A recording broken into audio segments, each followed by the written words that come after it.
حضرت فضیل بن ایاز بہت بڑے بزرگ گزرے. جوانی کا زمانہ تھا تو ایک خاتون سے آشنائی ہو گئی، محبت کا ربط قائم ہو گیا. تو ظاہر جوانی مستانی ہوتی ہے اور جنون کا ایک شعبہ کہا گیا ہے جوانی کو، اور پھر دل میں اس طرح کے رجحان پیدا ہو جائیں تو پھر وہ جنون کئی گنا بڑھ جاتا ہے. تو اس کے ساتھ وقت طے کیا اور اس کے ملنے کے لیے بے تابی کے ساتھ ان گھڑیوں کا، ان لمحوں کا انتظار کرنے لگے. خیر جب وہ وقت آیا تو اس کے گھر کی طرف چلے اور اس کے گھر کی دیوار پھلانگنے لگے تھے کہ ساتھ والے مکان سے کسی قاری قرآن کی تلاوت کی آواز کانوں میں پڑی. اور وہ پڑھ کیا رہا تھا، الم یان للذین آمنوا ان تخشع قلوبهم لذکر اللہ وما نزل من الحق. کیا اہل ایمان پہ وہ وقت نہیں آیا کہ ان کے دل اللہ کے ذکر اور اللہ کی یاد، اس کی محبت میں تڑپ اٹھیں اور وہ خوف خدا میں مبتلا ہو، اور جو نازل ہوا قرآن، اس قرآن کی محبت میں اس کے دل میں خشیت پیدا ہو. بس یہ کانوں میں پڑنے کی دیر تھی کہ دوبارہ گلی میں چھلانگ لگائی اور کہا میرے اوپر وہ وقت آ گیا ہے، اور جنگلوں کو روتے ہوئے نکلے. اور حضرت فضیل بن ایاز پھر ولیوں کے امام قرار پائے. اس آیت نے ان کی زندگی بدل دی. کسی کی 30 سال، کسی کی 40 برس، کسی کی 50 سال، کسی کی 60 سال زندگی یہاں موجود لوگوں میں سے کسی کی اس سے بھی زیادہ اور کسی کی کم. اس آیت کریمہ کو ذرا اپنے اوپر وارد کریں تو اللہ ہمیں نصیب کر دے کہ ہمارے دل تیرے خوف سے کانپ اٹھے اور تیری خشیت سے ہمارے دل لرز اٹھیں، اور قرآن کے ساتھ ہمارا ربط مضبوط اور مستحکم ہو جائے، اور ہم یہ اقرار کرتے ہوئے تیرے حضور حاضر ہو جائیں، مالک وہ وقت آ گیا ہے کہ ہمارے دل تیری یاد سے، تیری محبت سے، تیرے پیار سے مالا مال ہو گئے، اور اپنی باقی زندگی ہم تیرے پیار میں، تیری محبت میں اور تیری یاد میں بسر کریں گے.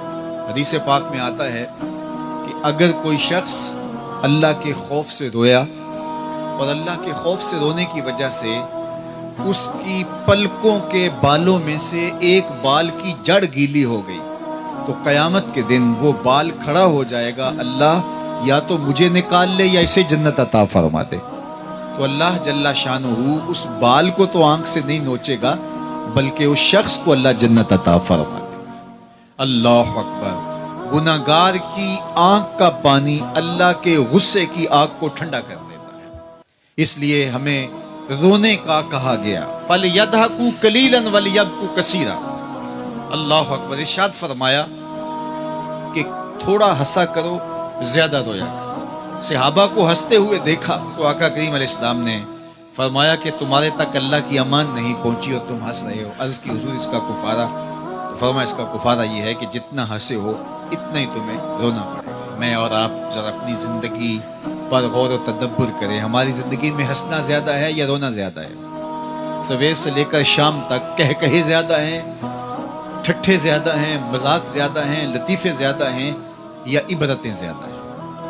تفکر زیادہ ہے، تدبر زیادہ ہے، سوچ بچار زیادہ ہے، یاد الہی میں تڑپنا زیادہ ہے، آنکھوں سے یاد خدا میں بہنے والے آنسو زیادہ ہیں، یا غفلت سے پھوٹتے ہوئے کہے زیادہ ہیں؟ مجھے اور آپ کو اپنی زندگی کا ضرور محاسبہ کرنا چاہیے. ٹھٹھوں سے، مذاق سے ہماری مجلسیں بھرپور ہوتی ہیں. ہم دن میں جتنا ہنستے ہیں کیا اس کا 10واں حصہ بھی ہم تنہائی میں بیٹھ کے اللہ کی یاد میں روتے ہیں؟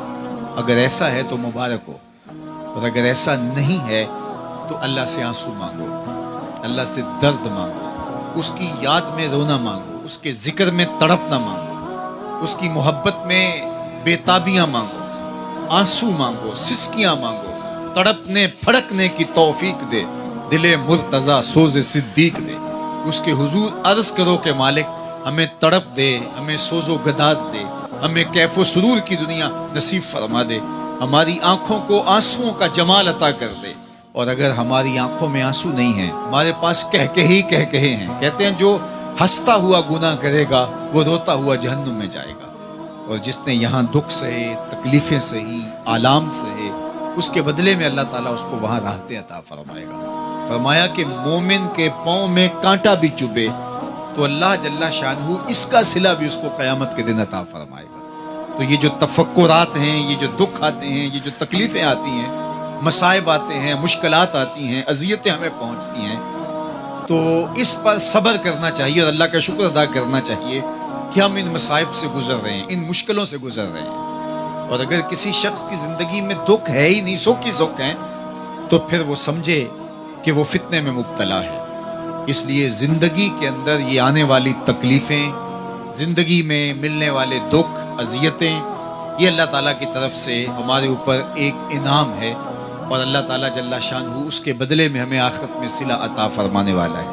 تو فرمایا رجل ذکر اللہ خالیا ففاضت عیناہ، وہ شخص جس نے تنہائی میں بیٹھ کے اللہ کا ذکر کیا، اللہ کو یاد کیا، اور پھر کیا ہوا؟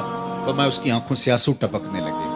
تو میرے اور آپ کے آقا و مولا نے فرمایا قیامت کے دن جب کوئی سایہ نہیں ہوگا، یاد الہی میں رونے والے کو اللہ اپنے عرش کا ٹھنڈا سایہ عطا فرما دے گا. تو یہ رونا بہت بڑی دولت ہے، یہ بہت بڑی سعادت ہے.